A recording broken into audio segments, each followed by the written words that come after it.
Hey everybody, Nick here, and today I want to talk a little bit about washers, bearings, IKBS, and other methods of making a folding knife fold. So, in a perfect world, we would all carry fixed blade knives because they are truly the best. I mean, in that you have one solid chunk of metal. There is no loss of strength here. It's just a single chunk of bar stock. So anytime you're using the tool, it's gonna be well supported. There's no question about the blade moving side to side or up and down because there's no movement. It's just a single chunk of metal. And so fixed blades are in many ways ideal for everyday carry use. But the thing is, they're not really, because they tend to be big. You need to use some kind of a sheath or a scabbard with a fixed blade. And, a lot of places have laws, and I don't know. So fixed blade knives are really not super ideal for EDC. And so we found another solution, and that's a folding knife. And folding knives are a beautiful thing. I carry one every day, and I review a lot of them. But they're fundamentally a thing of convenience. The fact that a knife folds in half is mostly there as a convenience. It's not a great feature otherwise in terms of strength, durability, hey, whatever. Any of that stuff. But the thing is, in order for a folding knife to work, it needs to be able to fold, and it needs to be able to fold reliably and without damaging the knife. You can make a knife that folds once very easily, but that's kind of a problem. And there are a couple of things that we want out of a folding knife. We want it to fold as smoothly and easily and quickly as we can. A folding knife is useful when it's open, and it's, useful when it is shut. But we don't need there to be a whole bunch of time in between when it is open and shut. A knife that takes 20 minutes to open and close is a bad thing. We want knives that pop open very easily and that pop shut very easily, and just you don't have to think about it. We also want the blade to be able to fold many, many times safely. We want it to be durable. We want it to be a system that repeats itself over and over again. We also want relatively little friction as we're folding the knife up.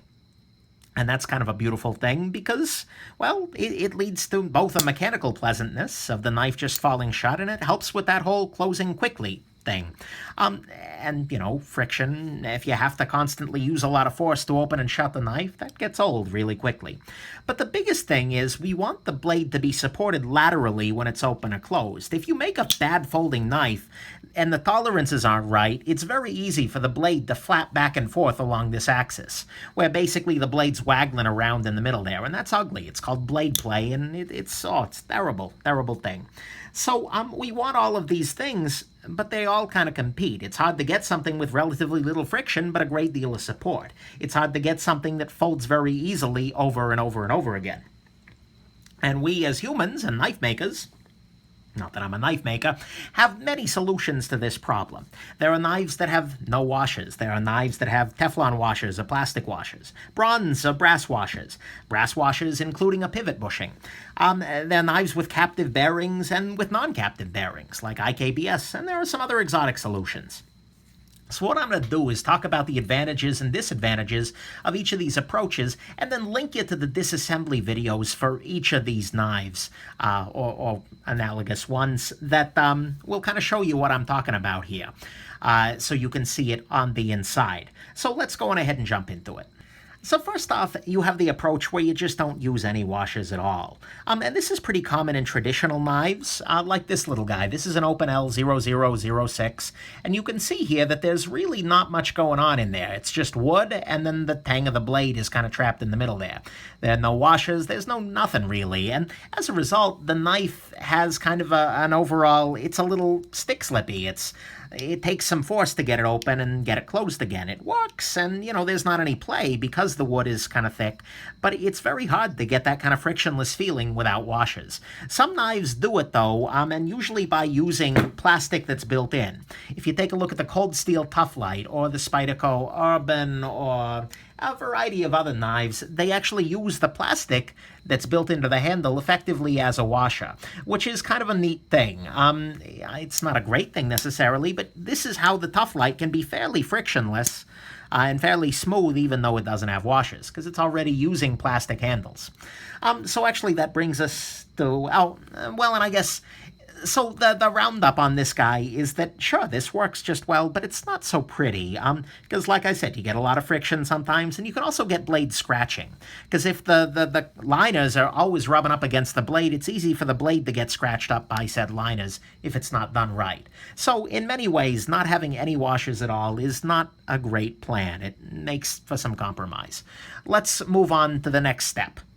On the next side is plastic or Teflon washers. The Z Hunter here does have plastic Teflon washers. That's not really fair. There are some quality knives that do it, although every time it makes me mad and sad. I'm going to go ahead and link you to the disassembly for the Boca Excalibur #1, which is a great knife on Teflon washers, but it just shows you the idea. But basically, it's a little washer that surrounds the blade and allows it to move without friction. I mean, Teflon is a great surface for minimizing friction, and so if you surround the blade with Teflon washers, then you got a relative reduction in friction.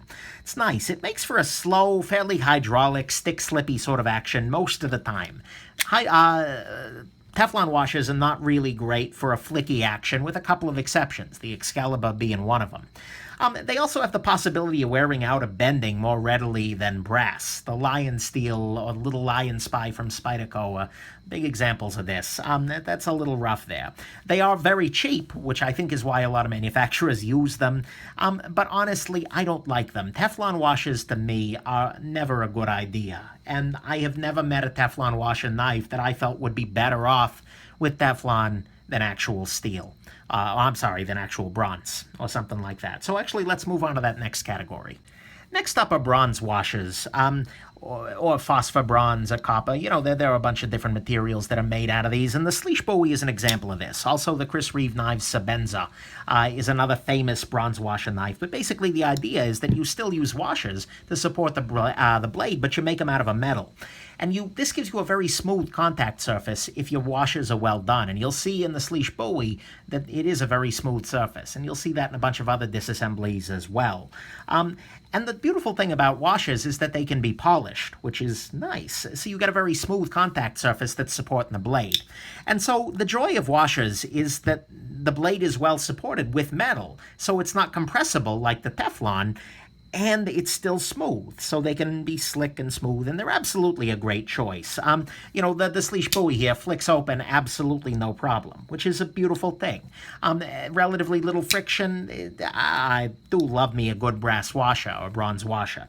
And they're really, really great for gritty or grimy conditions. In a situation where you're around a lot of dirt or sand or whatever, the beautiful thing about a brass washer or bronze washer is that they're really snugged up to the blade there. So gunk isn't going to get between the blade and the washer very easily, unlike bearings where sand and dirt and grit can get all up inside there.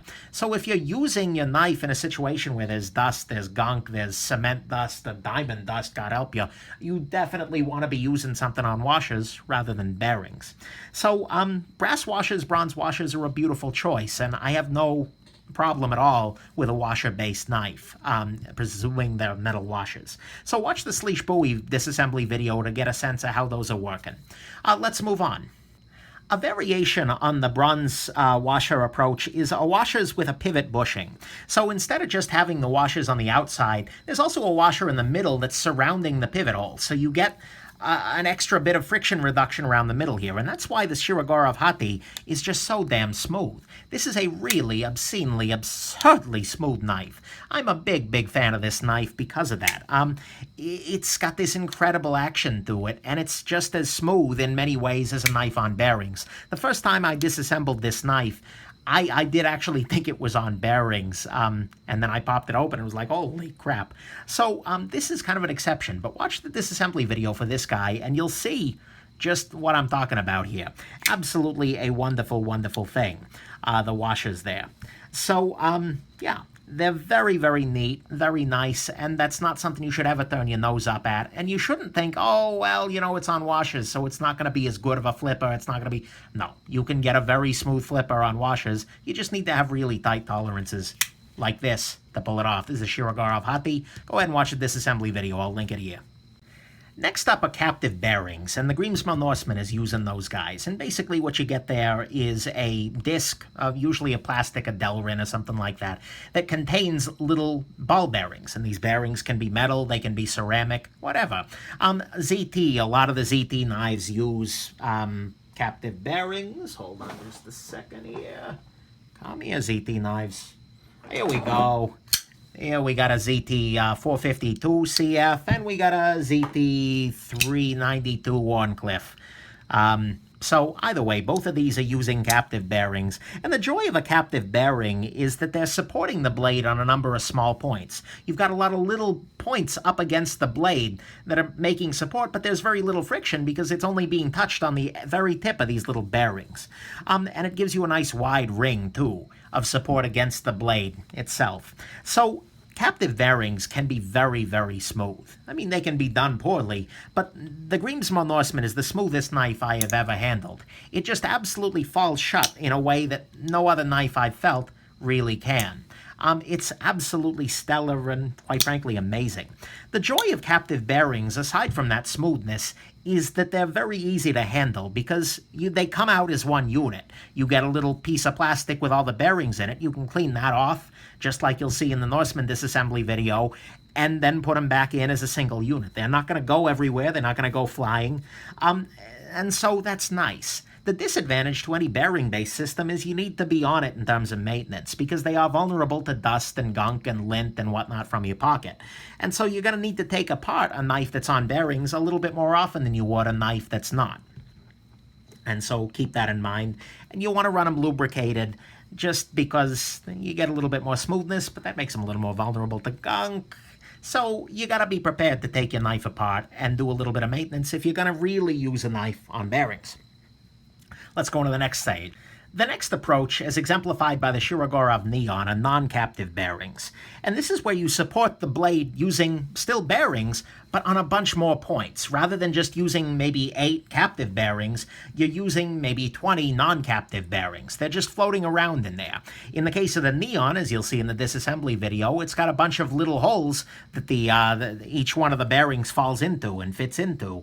But there's usually a lot more balls there than on the captive systems. And that's nice. It gives you more support for the blade. And they can be very, very smooth, although not necessarily more smooth than the captive bearings. The Neon, which is non-captive, and the Norseman, which is captive, are, actually the Norseman's a little bit smoother. But they give a little bit better support because there are that many more balls. The thing is, they make disassembly a bit more of a pain. Because, well, you got all kinds of problems with balls. You run the risk of losing them, you take it apart, maybe a ball rolls someplace, and they don't all lift out at once. This is a process that's going to require tweezers to put them all back in together. And you'll want to run them wet again, and you still need to take them apart regularly because they're vulnerable to gunk and things like that. So non-captive bearings offer a lot of support for the blade because there are so many of them, but they offer some serious drawbacks in terms of the disassembly. It's not the end of the world. I love my non-captive bearing knives too, but it is something you got to keep in mind, and it is a key difference relative to your caged to captive bearing knives. There's another system worth mentioning, and this is not an IKBS knife, but it's called IKBS, or Ikomakort bearing system. I don't actually have any IKBS knives around here at the moment, which is kind of unusual for me, but either way, the idea there, it's a specialized sort of non-captive bearing system, but you get kind of a groove, and all of the balls fit into that groove, and you keep them in place using a thicker sort of lubricant, a solution. You cannot run an IKBS knife dry. It's simply not a possibility. You can't even assemble it dry. And so they're just non-captive bearings without any kind of a bearing cage, without anything that the bearings sit into. They're a pain to disassemble and reassemble, but they are very, very smooth. IKBS knives, by and large, are gonna be very smooth. Captive bearings can still be just as smooth, but it is another system. They're just fine. They just take a little bit more effort and time and care to reassemble. I'm going to link to you the Todd Begg Steelcraft Bodega video as an example of how to deal with IKBS and what that looks like. The key thing to remember is that you cannot take IKBS apart in the back of your truck. It's just terrible, or non-captive bearings for that matter. Then there are some other sorts of systems. And And this is actually one of those. I was just talking about it as a non-captive system, and that's true. But this is actually the MRBS, a multi-row bearing system. And you'll see in the disassembly video that not only are there bearings in one row, but there's a second row of bearings behind it. And that just adds another layer, basically, of support for the blade side to side. Your blade is held in a little bit more firmly, but again, because it's held in at these single points, it's very little friction. And so MRBS is an interesting and, frankly, a different system. You've also got other systems like the roller bearings. I've never actually owned a roller bearing knife, but these are by the Shirogorovs have, and I think they're elsewhere too. But the idea is that instead of round balls, you have cylinders, basically, that support the blade, and that provides a lot of contact, but still very little friction. It's supposed to be a beautiful thing. I would love, love, love to handle a roller bearing knife one of these days. And I'm sure that there are other systems out there that I'm not aware of. If I've missed something, tell me about it in the comments. But regardless, those are kind of your main options there. So let's sum it up. So basically, you probably want washers or bearings. If you're buying a folding pocket knife, those are probably the systems you want. Whether it's phosphor bronze with a little bit of plastic, like in your Rat 1 or Rat 2, and a little bit of plastic's okay, whatever. Or whether it's, you know, something a little bit more fancy, like a pivot bushing, or the Chris Reeve washers that are actually very large. I think I show it in the Nkosi video. Yeah, I think so. But either way, you probably want either washers or something with bearings. That's just best. And honestly, Teflon or plastic washers, to my mind, are just not stellar. If I see a knife that's got Teflon, it generally just makes me sad because I know there's a missed opportunity there in terms of the smoothness. But there are reasons to choose one or the other of these sets. If you work in a particularly dirty or dusty or sandy or gunky territory, 100% you're going to want a knife that's using washers rather than bearings. Washers are just a little bit better in terms of repelling the gunk. They don't get things trapped up in there. They don't need as much maintenance as your knives on the bearings. And they're just a little bit easier to maintain, for that matter. But if you're looking for smoothness and damn the rest of it, you definitely want bearings. Bearing knives just get smoother than knives without bearings. It's simply, that's a fact. Even the smoothest of your washer knives are not quite as smooth as the smoothest bearing knives. And but like I said, well-made washers can be really good. And if you are ever in a situation where you need to strip down and clean your knife in the field, say if you do work in dirty conditions and you need to do it in the back of your truck or in your barracks or whatever, in a non-controlled condition, you 100% either want washers or captive bearings. Non-captive bearings or IKBS are not conducive to field stripping whatsoever. In fact, I would go so far as to say it's a big problem. So you want something that's got captive bearings, or more likely, just stick to the washers. And of course, as you're doing disassembly and maintenance, you do want to be careful anytime you're dealing with the non-captive bearings or the IKBS or any of those things, because it's easy for those balls to go everywhere. I talk on a number of occasions about how to, deal with IKBS, and so it's something you got to keep in mind. But that's kind of the summary. All of these mechanisms are good. This is smoother, this is more robust, and these three are much more easier to take apart. And the rest of the knives out there that I've reviewed pretty much fall into one of these categories or another. And so there you go. Hopefully this was interesting, that you find yourself well supported, just like your blades, and that you have yourselves an absolutely wonderful rest of your day.